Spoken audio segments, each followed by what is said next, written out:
तो welcome friends, आप सभी की अपने चैनल यस के विषय में फिर से स्वागत है। Very very most important video आपके लिए होने वाले। अगर आप कक्षा 12 की तैयारी कर रहे हैं इंग्लिश की, तो यह वीडियो आपके लिए एग्जाम बूस्टर का काम कर सकती है। आपके लिए वरदान साबित हो सकती है, क्योंकि आपके लिए very very most important video है और आपको एग्जाम के लिए भी बहुत ही इंपॉर्टेंट वीडियो है।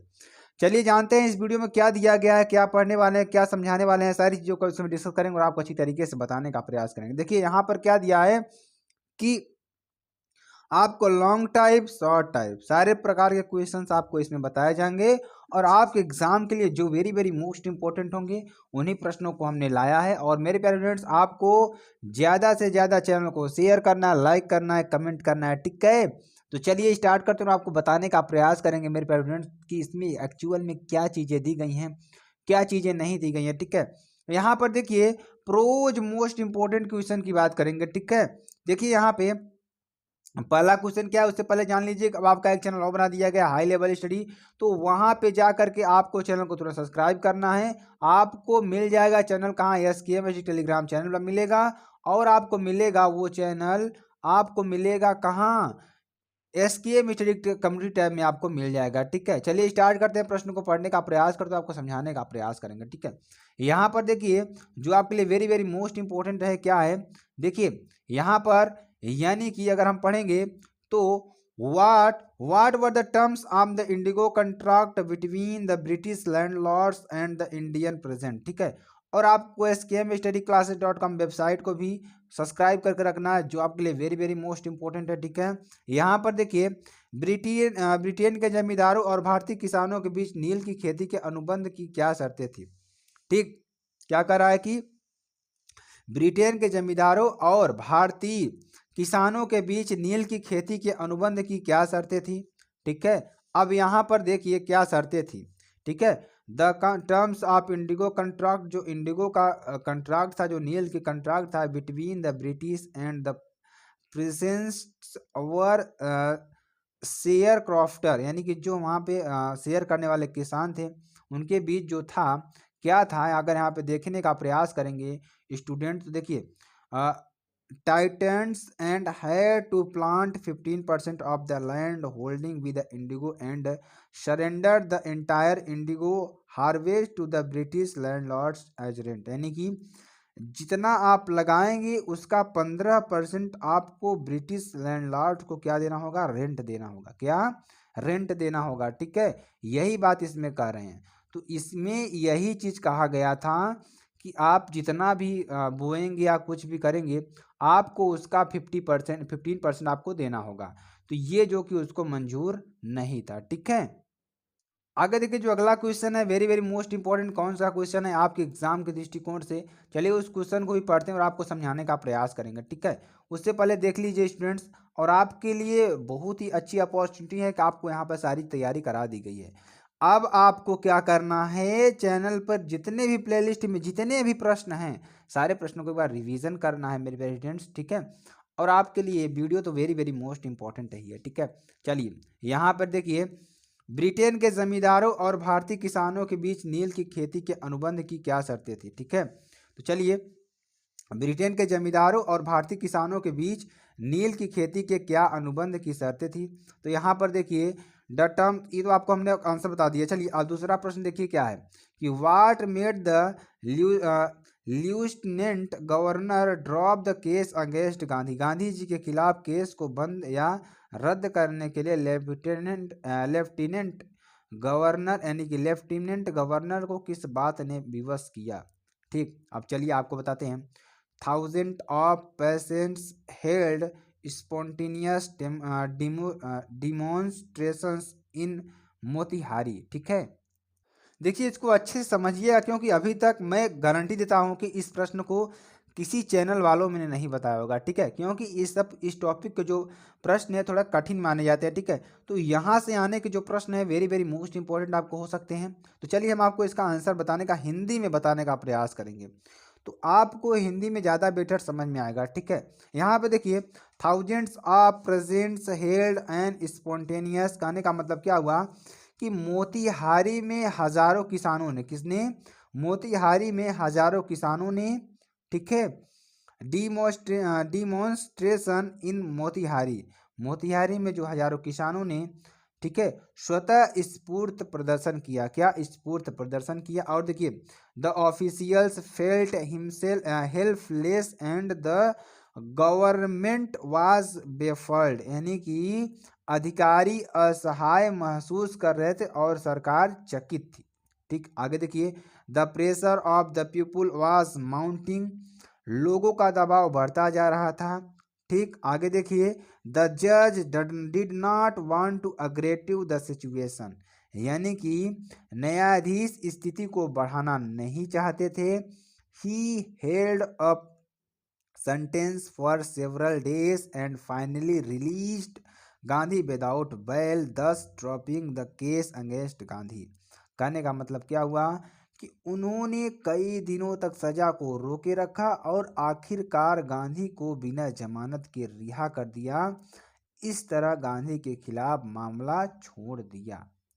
ठीक, तो ये कारण था कि जो लोग थे, जो किसान थे, गांधी जी को इतना सपोर्ट करते थे कि उनके ऊपर कोई आंच नहीं आने देते थे। इसलिए गांधी जी पूरे देश में आंदोलन कर रहे थे उस समय। ठीक है, चलिए अगला देखिए, वेरी वेरी मोस्ट इंपॉर्टेंट क्या है कि what do we learn about the crofter's nature from the story the trap, यानी कहानी द ट्रैप में किसान के स्वभाव में हम क्या सीखते हैं, किसान के स्वभाव से हम क्या सीखते हैं।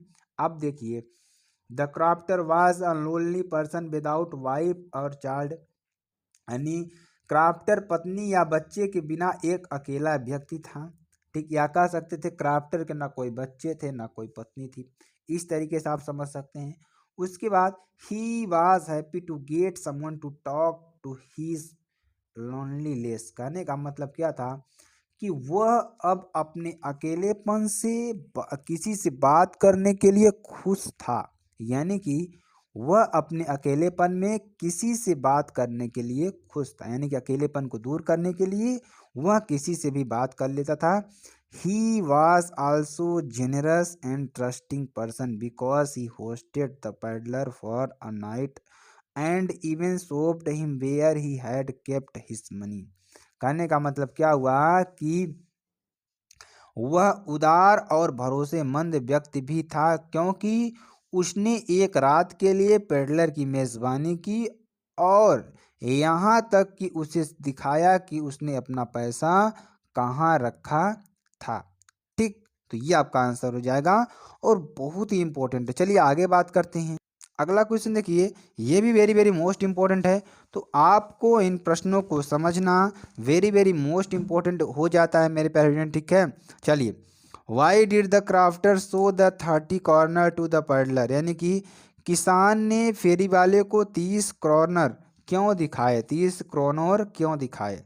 The crofter showed his 30 corner to the peddler just a share his why of earning 30 kroner in month, यानी कि उन्होंने क्या किया, अपनी खुशी को दिखाने, जो उन्होंने एक महीने में अचीव किया था या जो महीने में कमाया था, उसको अपनी खुशी को दिखाने के लिए उन्होंने अपने 30 कॉर्नर दिखाए। और देखिए, also because he suspected that, उनको सस्पेक्ट हुआ थी कि his guest did not seem to believe him, यानी कि उसके मेहमान पर हमें विश्वास नहीं करना चाहिए। ठीक, ये बातें थी, तो आपको अच्छी तरीके से समझ में आ गया होगा स्टूडेंट सारी चीज़ें। ठीक है, अब देखिए यहाँ पे अगला क्वेश्चन क्या है कि who was the owner of Ramsjo iron mills, why did the visit the mills at night. Ramsjo iron कारखाने का मालिक कौन था, वह रात को कारखाने में क्यों आता था। ठीक है, तो रामजो आयरन कारखाने का मालिक कौन था, वह रात को कारखाने में क्यों आता था। तो the owner of the Ramsjo iron mills was an ambitious and prominent iron master. He insisted on quality and was very particular about his reputation. ठीक है, यानी कि जो मिल्स का मालिक था एम्बिबियस प्रोमिनेंट आयरन मास्टर था। ही स्टीड, वह वास्तव में on quality and was very particular, वह बहुत पर्टिकुलर था अबाउट हिज रेपुटेशन, अपने रेपुटेशन के बहुत पर्टिकुलर था, बहुत रेगुलरिटी रखता था। He visited the mills at night to make sure that good iron and shipped out from his mills the market. ठीक है, वह क्या करता था, वह विजिट करता था रात में मेक श्योर, इसको बात को श्योर करने के लिए कि गुड आयरन वाज शिप्ड, यानी जो आयरन है वह शिप किया जा रहा है from his mills to the market, उसके मील्स से मार्केट में, ठीक, इसलिए वह रात को आता था। चलिए आगे देखिए, आगे क्या है। Why did the stranger not tell the iron master that he was not Nils Olof, यानी कि अजनबी व्यक्ति ने आयरन मास्टर को क्यों नहीं बताया कि वह नील्स उल्फ नहीं है, ठीक। चलिए आगे हम बताएंगे, अजनबी जो व्यक्ति था फेरी वाला ने आयरन मास्टर को क्यों नहीं बताया कि वह नील्स उल्फ नहीं है। देखिए, the stranger did not tell the iron master, यानी जो स्ट्रेंजर था वह आयरन मास्टर से नहीं बताना चाहता था कि ही वाज नॉट नील्स ओल्फ, यानी कि वह नील्स उल्फ नहीं है, क्योंकि ही थॉट, वह सोचता था दैट कि इफ़ द जेंटलमैन बिलीव्ड, यानी जो साधारण व्यक्ति सोचते थे कि दैट कि he was an old friend, यानी कि वह उसका पुराना मित्र है, और acquaintance of his, then he might take pity on his the help him by giving him some money, यानी कि उसको कुछ मनी दे करके उसकी सहायता करना चाहता था, ठीक है। तो ये आपके लिए वेरी वेरी मोस्ट इंपॉर्टेंट हो सकता है। चलिए आगे आपको बताते हैं अगला क्या है जो आपके लिए इंपॉर्टेंट है, ठीक है। यहाँ पे देखिए अगला जो प्रश्न है वेरी वेरी मोस्ट इंपॉर्टेंट क्या है, तो आपको सारे प्रश्न जो इंपॉर्टेंट होंगे सारे प्रश्न बता दिए जाएंगे, ठीक है। तो आपको कहीं जाने की ज़रूरत नहीं है, ठीक है। चलिए यहाँ जो प्रश्न है क्या है हमारा कि Edla sat and hung her head even more dejectedly than usual which two reasons forced to her believe in that manner, यानी एडला ने बैठकर और भी ज़्यादा उदासी से अपना सिर झुका लिया, कौन से दो कारणों ने उसे इस प्रकार व्यवहार करने के लिए मजबूर किया। ऐसे कौन से कारण थे कि एडला ने अपने सर को झुका करके वहाँ बैठ गए, ठीक है। चलिए आपको बताने का प्रयास करेंगे। Edla had shown kindness to the peddler, Edla ने अपनी जो दयालुता थी पैडलर को दिखाई, ठीक है। आगे चलिए, दिखाई इवन आफ्टर नोइंग दैट, जानने के बावजूद कि ही नॉट कैप्टन, वह मालिक नहीं है। दिस वाज द रीज़न, यह कारण था क्यों कि she felt all the more dejected when she come to know that, उन्होंने जाना कि the peddler was actually a thief, यानी जो पैडलर था वह क्या था, एक्चुअल में चोर था। Who had recently robbed a crafter, उन्होंने रिसेंटली क्राफ्टर को चुराया था। सी फेल्ट दैट, उन्होंने महसूस किया कि she had done wrong in offering shelter to a thief, यानी कि वह एक चोर के रूप में जाना जाता था। Secondly she also felt bad, वह गंदा महसूस करता था क्योंकि the peddler had not measured up to the faith which she had shown in him, ठीक है, वह उसे दिखाना नहीं चाहता था, ठीक है। चलिए अगला देखिए, वेरी वेरी मोस्ट इंपॉर्टेंट क्या है। तो आप सभी लोग जुड़े रहिए, आपको सारे प्रश्नों को कराया जाएगा। जो स्टूडेंट लास्ट तक जुड़े रहेंगे उनको फ़ायदा होगा, जो बीच में छोड़कर चले जाएंगे उनको नुकसान ही होगा, ठीक है। तो आपको कहीं जाने की ज़रूरत नहीं है, बस हमारे साथ जुड़े रहने की ज़रूरत है।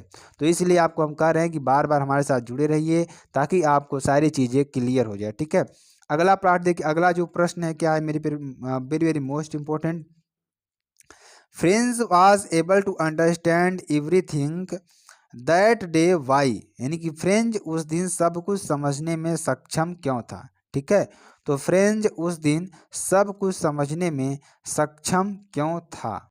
चलिए अगला क्वेश्चन क्या था कि फ्रेंच उस दिन सब कुछ समझने में सक्षम क्यों था, ठीक है। चलिए यहाँ आपको बताएंगे, फ्रेंच सोचता था कि probably he had never paid to so much, वह अब यहाँ पर और ज़्यादा पेड नहीं कर सकता था अटेंशन इन द क्लास, अपनी क्लास में, and that M Hamel had never explain everything, जो एम हेमल थी अब उसे एवरीथिंग एक्सप्लेन नहीं कर पाएंगी विथ सो मच पेशेंस, इसलिए उसको धैर्य रखना होगा। Perhaps these were the very reasons that he was able to understand everything that day, यानी बहुत सारे कारण थे जिसके कि वह उस समय उस बात को समझने के लिए असमर्थ था, ठीक है। तो ये सारी चीज़ें हैं वेरी वेरी मोस्ट इंपॉर्टेंट आपके लिए।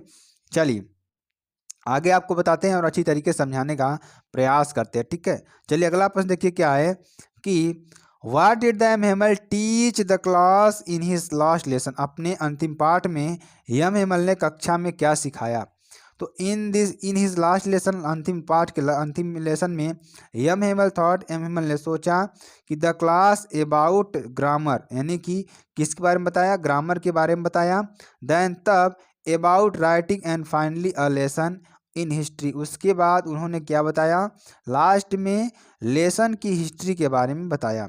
मोर देन दिस, इसके बाद भी he made his students realize the importance of their mother tongue, यानी कि स्टूडेंट्स को रियलाइज दिलाया कि अपनी मातृभाषा से प्रेम करो। And thought them to take pride in their language, ठीक है, इस तरीके से उनको बताया। अगला प्रश्न देखिए क्या है, very very most important. What made M Hamel cry towards the end of his last lesson, यानी कि व्हाट मेड एम हेमल को अंतिम पाठ में अंत में एम हेमल को किस बात पर रोना आया, ठीक है। तो M Hamel cry towards the end of his last lesson because, क्योंकि वह अंतिम पाठ में रोया क्योंकि he loved the French language and felt pity for the villagers, यानी कि वह फ्रेंच लैंग्वेज से प्रेम करता था और फेल्ट पिटी फॉर विलेजर्स के लिए अच्छा महसूस करता, जैसा कि they would not be able to learn their mother tongue any longer, ठीक है, जैसा कि अब वहाँ मदर टंग को पढ़ नहीं पाएगा, ठीक है। चलिए अगला अपन देखिए, वेरी वेरी मोस्ट इंपॉर्टेंट, ये भी long question. Desire, determination and diligence, long type answer है और आपको अच्छी तरीके से समझना होगा, ठीक है। चलिए अब इस प्रश्न को आपको अच्छी तरीके से समझाने का प्रयास करेंगे और बताने का प्रयास करेंगे, ठीक है। डिजायर, डिटर्मिनेशन और देखिए क्या कर रहा है कि and diligence lead to success, क्या है, लीड टू सक्सेस की आवश्यकता है, ठीक है। Explain the value of these qualities, यानी कि यह क्या है, हमारे गुण हैं in his light of dialogue, किसमें, in his light of Douglas experience in deep water के। अब देखिए इसमें हिंदी पर आपको बताने का प्रयास करेंगे कि आकांक्षा, दृढ़ संकल्प और परिश्रम से सफलता प्राप्त होती है। डीप वाटर में डगलस के अनुभव के आलोक को इन गुणों का मूल्य स्पष्ट कीजिए, ठीक।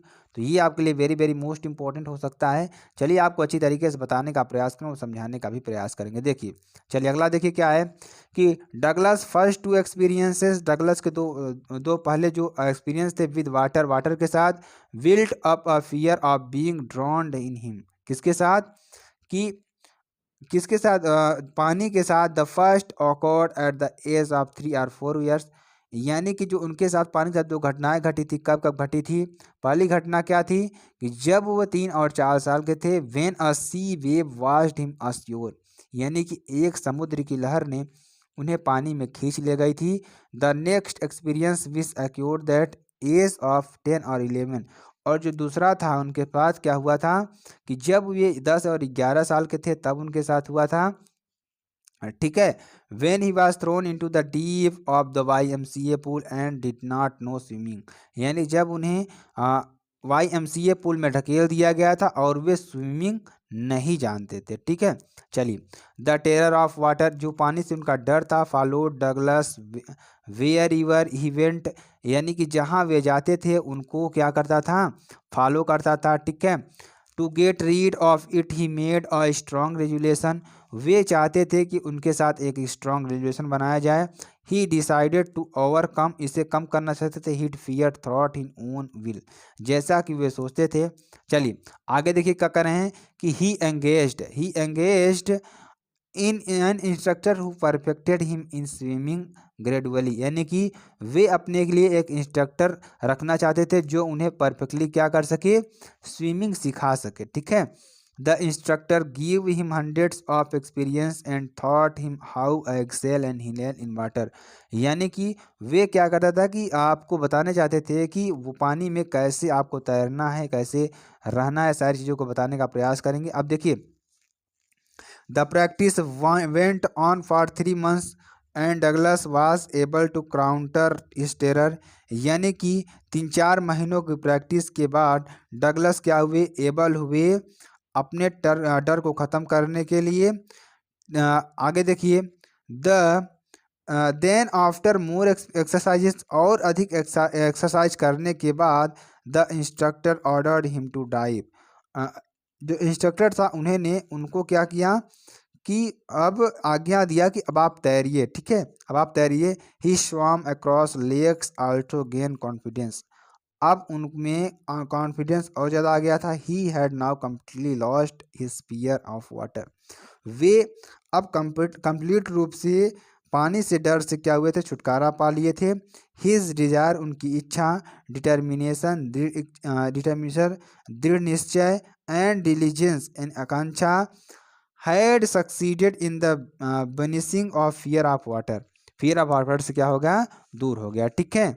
अगला प्रश्न देखिए क्या है कि why did the cropper repose confidence in the peddler, how did the peddler betray that and with what consequences, यानी किसान ने फेरी वाले पर विश्वास क्यों किया, फेरी वाले ने किसान को उसे कैसे धोखा दिया और उसका क्या प्रभाव पड़ा, ठीक है। चलिए आपको अच्छी तरीके से समझाने का प्रयास करेंगे। The cropper repose confidence the peddler because, क्योंकि उन्होंने विश्वास क्यों नहीं किया, क्योंकि ही वाज लोनली, वहाँ अकेला रहता था, लिविंग अलोन, अकेला रहता था, and earning a living with his cow, वह जो अपनी जीविका थी वह एक गाय से प्राप्त करता था। He wanted someone with whom he could share his feeling, वह चाहता था कि अपनी फीलिंग्स को किसी के साथ शेयर करे। Even had kept his money, बिना पैसे दिए, ठीक है। The peddler betrayed his trust by robbing the money and running away, क्या था कि जो पैडलर था क्या था कि robbing the money and return running away. How your when the peddler went, जब गया थ्रू द फॉरेस्ट इंस्टीड, जब पैडलर जंगल रास्ते जा रहा था, instead of the road away detection, यानी कि रोड को अवॉइड करते हुए वह जंगल के रास्ते जा रहा था, तो he got lost return his the same place again, वह पुनः पुनः उसी जगह पर आ जा रहा था, ठीक है। अल्टीमेटली द पैडलर रियलाइज्ड, जो पैडलर रियलाइज किया कि he was like a rat caught a trap, यानी कि वह एक चूहेदानी में फंस चुका है। And that he whole world as erupted, वहाँ सोचने लगा कि जो संसार है एक चूहेदानी के समान है। The bait he bait fallen for was the cropper's money and he could not accept with it. अब देखिए आगे क्या करा है कि thus the conclusions of falling the bait was that was trapped he know out, अब उन्होंने सोचा कि अब वहाँ उससे बाहर नहीं आ सकता। अगला क्वेश्चन देखिए आपको अपने से करना है, वेरी वेरी मोस्ट इंपॉर्टेंट क्या है कि the Champaran episode was turning point in Gandhi ji life elucidate, यानी कि इलिसिडेट, यानी चंपारण प्रकरण गांधी के जीवन का एक महत्वपूर्ण मोड़ था, स्पष्ट कीजिए, ठीक है। तो आपको इस प्रश्न को कर लेना है जो कि आपके लिए वेरी वेरी मोस्ट इंपॉर्टेंट है। चलिए स्टूडेंट आपको फिर मिलते हैं नेक्स्ट वीडियो में नए टॉपिक के साथ, तब तक के लिए जय हिंद जय भारत।